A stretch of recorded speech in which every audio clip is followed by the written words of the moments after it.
உண்மையிலே சொல்லணும்னா இது ஒரு படம் இல்லைங்க, மக்களுக்கான பாடம். இந்த சமுதாயம் எதை நோக்கி போய் கொண்டிருக்கிறது, நம்மெல்லாம் எதுக்கு பின்னாடி ஓடிக்கிட்டு இருக்கோம் அப்படின்ற ஒரு கிளியர் கட் மெசேஜை டைரக்டர் ரொம்ப அழகா ஸ்கில் டெவலப்மெண்ட்டை பற்றி பேசியிருக்காங்க. முக்கியமாக அதாவது திறன் மேம்பாடு எப்படி ஒரு லேடிஸும் அவங்களுடைய ஸ்கில் டெவலப்மெண்ட்டை இம்ப்ரூவ் பண்ணிக்கிட்டு அவங்களுக்குன்னு உண்டான ஒரு தனிப்பட்ட சேவிங்ஸையுமே கண்டிப்பாக வச்சுக்கணும். ஆசைப்படுற தப்பு இல்லை, பேராசைப்படுதல் அப்படின்ற ஒரு எண்ணத்துக்கு போயிடுறாங்க. அப்பா அம்மா கிட்ட அவங்க அன்பை எதிர்பார்க்கறதை விட சொத்து எதிர்பார்க்கறது அதிகமாக இருக்கு. இல்லை, தமிழ்நாட்டுக்குள்ள ஆங்கிலம் பேசினாதான், அதாவது இங்கிலீஷில் பேசினா மட்டும்தான் அவங்க ஒரு பெரிய ஆளு அப்படின்ற ஒரு பிம்பத்தை ஏற்படுத்தக்கூடாது.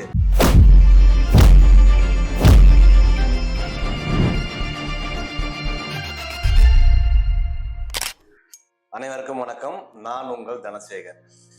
இன்னைக்கு நம்ம எடுக்க போற டாபிக் ஒரு டிஃப்ரெண்டான டாபிக். யூஸ்வலாகவே நம்ம நிறைய மெசேஜ் சொல்லுவோம், சில சொசைட்டி நடக்கிற அப்டேட்ஸை பற்றி நம்ம பேசுவோம். இன்னைக்கு ப்ளூ சட்டை மாறானவர்கள் கோச்சிக்க மாட்டாங்கன்னு நினைக்கிறேன், ஒயிட் சட்டை தனசேகர் வச்சுக்கோங்க. இன்னைக்கு நம்ம பேச போகிறது தாய் கிழவி அப்படின்ற ஒரு படத்தை பற்றி. இந்த படம் எப்படி ஒரு இம்பேக்ட் கிரியேட் பண்ணியிருக்குது. இது உண்மையிலே சொல்லணும்னா இது ஒரு படம் இல்லைங்க, மக்களுக்கான பாடம். இந்த சமுதாயம் எதை நோக்கி போய் கொண்டிருக்கிறது, நம்மெல்லாம் எதுக்கு பின்னாடி ஓடிக்கிட்டு இருக்கோம் அப்படின்ற ஒரு கிளியர் கட் மெசேஜை டைரக்டர் ரொம்ப அழகாக சொல்லியிருக்காரு. இந்த படத்தை பார்க்கும்போதே ஒரு பக்கம் சிரிப்பலைகள், இன்னொரு பக்கம் கண்ணீர் துளிகள், ஒரு மிக்ஸ்டு இமோஷனுங்க. படத்தை பார்க்கும்போதே கைத்தட்டல்கள் பறக்குது. அது மட்டும் இல்லாமல் இன்னொரு பக்கம் நான் சொன்ன மாதிரி கண்ணீர் துளிகளும் எல்லா பக்கமும் சிதறி ஓடுது.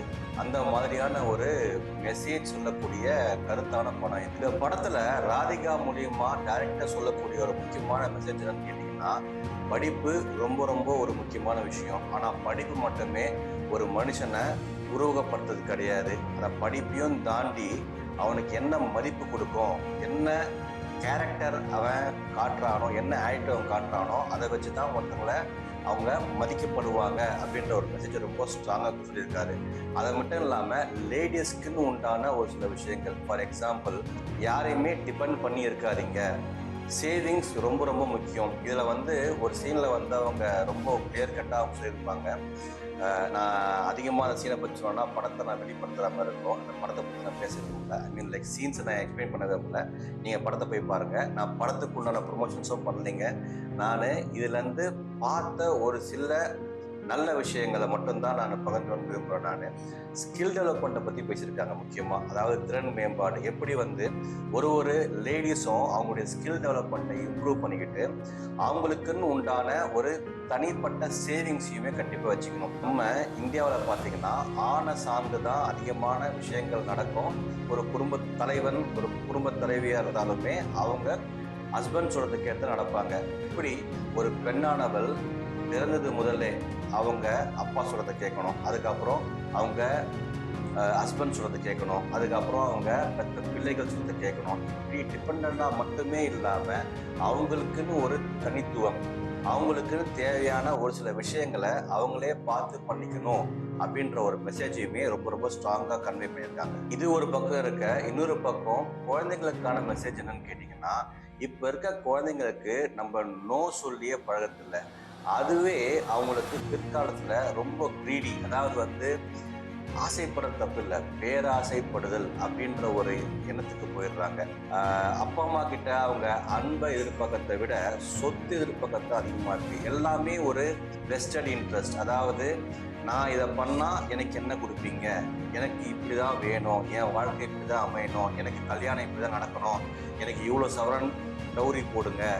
இது அவங்க கேட்குறாங்களோ இல்லையோ, அதாவது மாப்பிள்ளை கேட்குறாங்களோ இல்லையோ, இவங்களே இதெல்லாம் இன்சிஸ்ட் பண்ண ஆட்டோமேட்டிக்காக again we are falling back to square one. இதுக்கு முன்னாடி எப்படி பல முன்னோர்கள் இந்த டௌரி சிஸ்டம், அதாவது வரதட்சணையாக வாங்கக்கூடிய விஷயங்களை அழிச்சாங்களோ, அது இப்போ ஒரு ஃபேஷனாகவே மாறிட்டு இருக்குது. சரி, உங்கள் வீட்டில் எவ்வளோ போட்டாங்க, உங்கள் வீட்டில் நீ கல்யாணம் எப்படி பண்ண? இப்போ நீங்கள் ரீசெண்டாக பார்த்தீங்கன்னா அந்த கோபிநாத்தோடைய நீயா நாள்ல கூட ஒரு பெண்மணி வந்து எனக்கு ஹெலிகாப்டரில் கல்யாணம் நடக்கணும் அப்படின்ற ஒரு எதிர்பார்ப்பு தெரிவிக்கிறாங்க.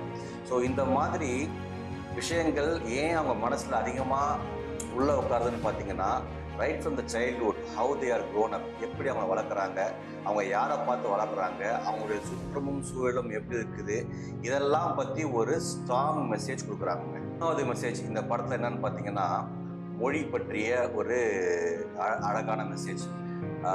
கம்யூனிகேஷன், அதாவது வந்து ஒரு மொழின்றது ஒருத்தர் என்ன நினைக்கிறாங்களோ அதை மற்றவங்களுக்கு புரிய வைக்கிறதுக்கு தேவையான ஒரு டூல் அப்படின்றத மட்டும்தான் நம்ம பார்க்க வேண்டியது இருக்குது. இல்லை தமிழ்நாட்டுக்குள்ள ஆங்கிலம் பேசினாதான், அதாவது இங்கிலீஷில் பேசினா மட்டும்தான் அவங்க ஒரு பெரிய ஆள் அப்படின்ற ஒரு பிம்பத்தை ஏற்படுத்தக்கூடாது. அதே மாதிரி ஆங்கிலம் பேச தெரியலன்னா அவங்க வந்து ரொம்ப புவர், இல்லைன்னா ரொம்ப தாழ்த்தப்பட்டவங்கன்ற மாதிரியும் நம்மளுடைய சிந்தனைகளை கொண்டு போகக்கூடாதுன்னு ரொம்ப தெளிவாக சொல்லியிருக்காங்க. அதே மாதிரி இதில் திருமணம் ஆகாத ஒரு ஆண் அவருடைய ஒரு ஃபீலிங்ஸை எப்படி வெளிப்படுத்துறாரு, கண்டிப்பாக எனக்கு ஒரு நாள் கல்யாணம் ஆகும் அப்படின்ற ஒரு ஸ்டேட்மெண்ட்டை கேட்கும்போது whole theatre was crying. Literally எல்லாருமே அவங்களுடைய அழுகையை வெளிப்படுத்தினாங்க. ஸோ இந்த மாதிரி உணர்ச்சி பொங்கக்கூடிய ஒவ்வொரு சீன்லேயும் அந்த டைரக்டர் அவருடைய டச்சை கொடுத்துருக்காரு. ஸோ டோட்டலாக சொல்ல போனோம்னா இந்த தாய் கிழவி என்ற படம் வந்து உண்மையாலேயே சமூகத்துக்கு ஒரு நல்ல செய்தியை சொல்லக்கூடிய படம். படத்தை நீங்களும் பார்த்து கண்டிப்பாக பயன்பெறணும் அப்படின்ற ஒரு மெசேஜ் இங்கே நான் கன்வே பண்ணிட்டு விடைபெறேன். நன்றி, வணக்கம்.